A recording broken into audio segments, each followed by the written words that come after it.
काम अटका हुआ था।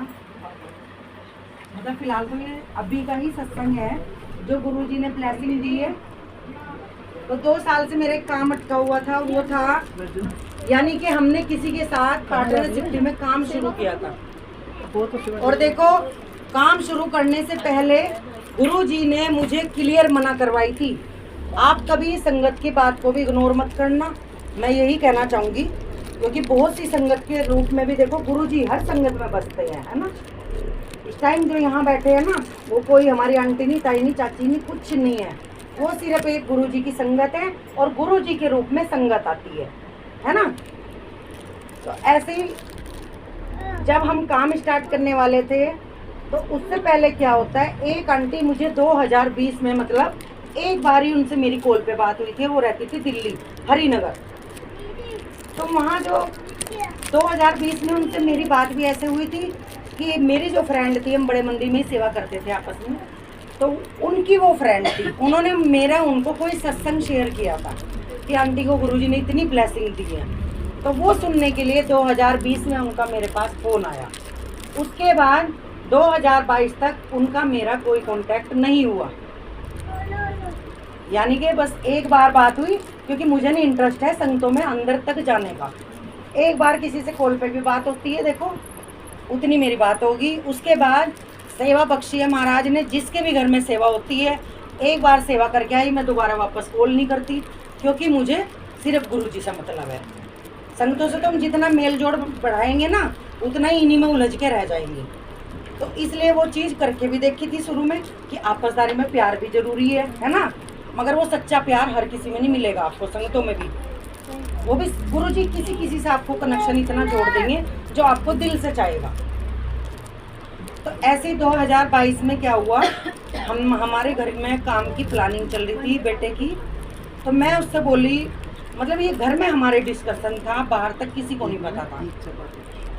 तो मैं बोली, मगर बेटा अगर पैसा देखो जैसे लगना है और पैसे की नीड पड़ती है तो हम किसी से लेंगे नहीं, क्योंकि हमने गुरुजी की कृपा से आज तक किसी के आगे हाथ नहीं फैलाया, गुरुजी का शुक्राना। तो मैं कहा अगर ऐसी बात होगी, नीड पड़ती है, तो मैं अपना गोल्ड रख के पैसा उठा लूँगी। इतनी बात हमारे घर के अंदर चल रही थी सिर्फ। फिर उसके बाद क्या होता है, एक दिन मैं बड़े मंदिर से आ रही थी वापस, और उन आंटी का गलती से मेरा कॉल लग गया, जिनका 2020 में बात हुई थी।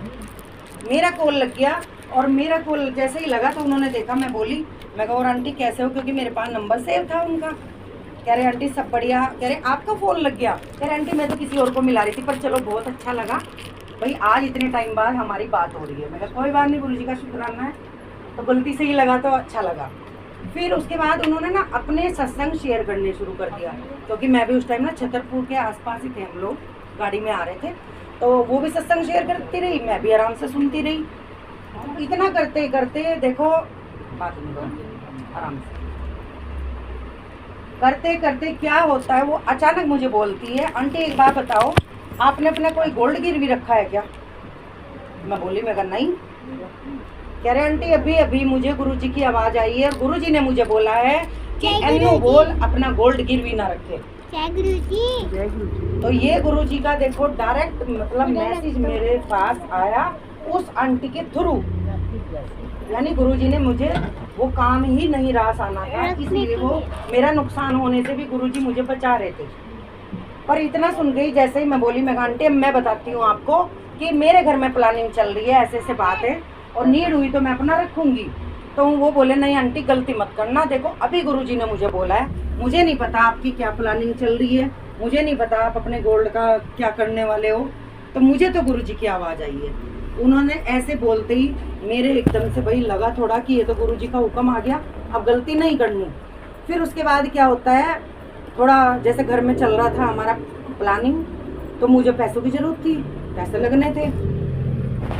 तो मैं बेटे से बोली, मैं कहा देख तुषार, गुरुजी ने मना करा है, गलती करेंगे तो नुकसान भी उठाना पड़ेगा, इतना मुझे पता है।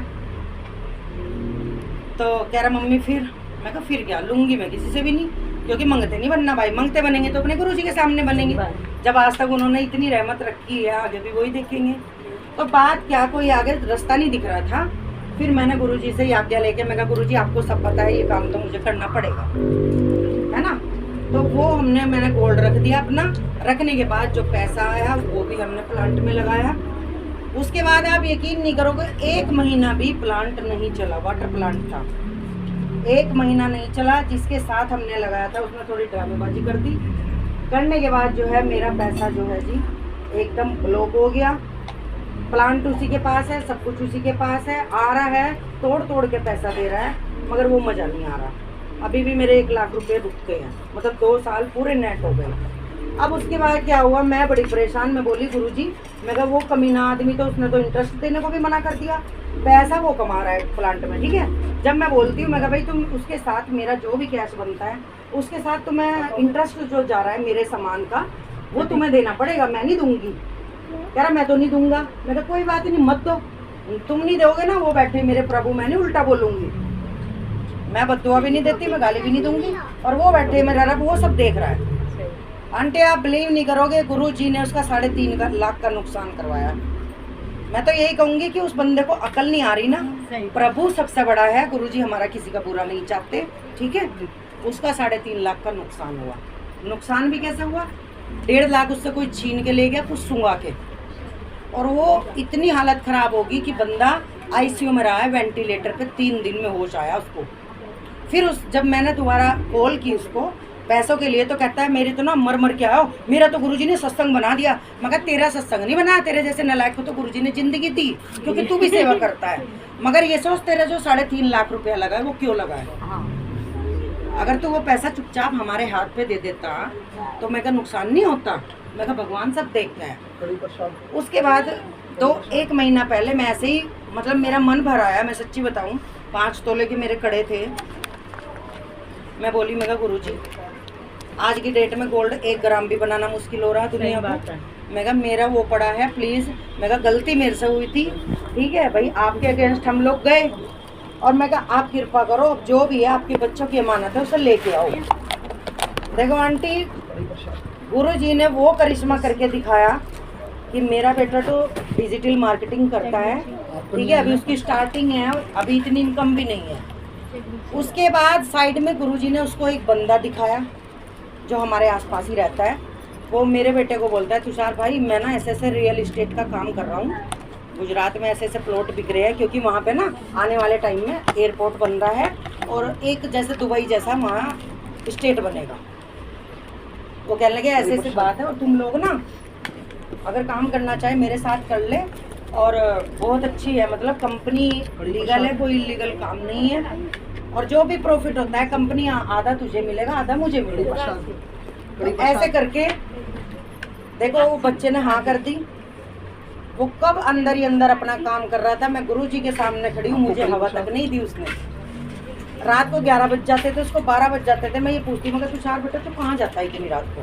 कह रहा मम्मी मैं इधर उधर नहीं घूमता, मैं अपने काम से ही रहता हूँ और आप टेंशन मत लो। जब भी देखो मैं किसके पास जा रहा, लव भैया। मैं कहा लव भैया कहाँ से पैदा हो गया भाई? जब भी देखो लव भैया के पास बैठा हूँ। मतलब बात क्या, देखो वो बड़ा है लड़का थोड़ा, उसको सारी नॉलेज है, पैसा बहुत कमाया उसने भी इसी रियल इस्टेट में। तो ऐसे करके ना मुझे कोई भी डाउट नहीं हुआ कि उसके साथ काम कर रहा है, मुझे लगा इसी की लाइन का ही होगा। मगर गुरुजी ने उसको साइड में ये काम ब्लेस किया। और एक दिन मुझे बोलता है, जब उसको हो गए 2 महीने कंप्लीट और वो उनका जो प्रॉपर्टी थी ना वो डील हो गई, सब कुछ बिक गया, जो कंपनी ने इनको प्रॉफिट देना था वो दे दिया। तो ये मुझे कहता है मम्मी आप ना सैटरडे की सेवा मत लेना। मैं बोली क्यों? कह रहा हम लोग ना डिनर पे चलेंगे, सरप्राइज है आपके लिए। तो मैं कहा चलो भाई, बच्चे को गुरुजी ने कुछ ब्लेसिंग दी होगी, वो जो अपना करता है डिजिटल मार्केटिंग में उसका अच्छा कुछ रिजल्ट आया होगा इसलिए। मैं कहा ठीक है। फिर उसके बाद देखो मेरी संडे की सेवा थी, सैटरडे की नहीं थी। गुरुजी ने मेरी वो संडे वाली सेवा सैटरडे को करा दी और मैंने भी हाँ कर दी। मतलब मुझे ये नहीं ध्यान रहा कि बच्चे के साथ मुझे जाना है। कह रहा हम फैमिली सारी, मतलब पूरी फैमिली हम डिनर पे चलेंगे। मैं कहा ठीक है। अब मुझे कहता है मम्मी, मैं बोली मैं कहा बेटा मेरे पे तो सैटरडे की सेवा आ गई और वो संडे को होना था, वो सैटरडे करा। कह रहे आपने क्यों ली? मगर मेरे लिए पहले गुरुजी उनका हुक्म आया तो मैं वो करूँगी। कहता ठीक है, फिर आप एक काम करना जल्दी आ जाना, फिर ये लेट मत करना। मैं कहा ठीक है। देखो बच्चे को ना वो भी वेट नहीं हुआ सैटरडे का, उससे एक दिन पहले ही वो आया घर पे। मुझे कहता है मम्मी आंखें बंद करो, मैंने आंख बंद कर ली। कह रहा हाथ ना आगे करो अपने दोनों। जैसे ही मैंने दोनों हाथ आगे करे, आंटी 500 की गड्डियाँ मेरे हाथ में। सबसे पहले मेरा यही क्वेश्चन रहा, मगर बेटा ये पैसा कहाँ से लेके आया। कह रहा मम्मी आप टेंशन मत लो, कोई गलत काम नहीं किया, मेरी 2 महीने की मेहनत की कमाई है और ये गुरुजी ने मुझे ब्लेसिंग दी है। कह रहा आप जाओ और अपने बैंगल्स जो है वो लेके आओ।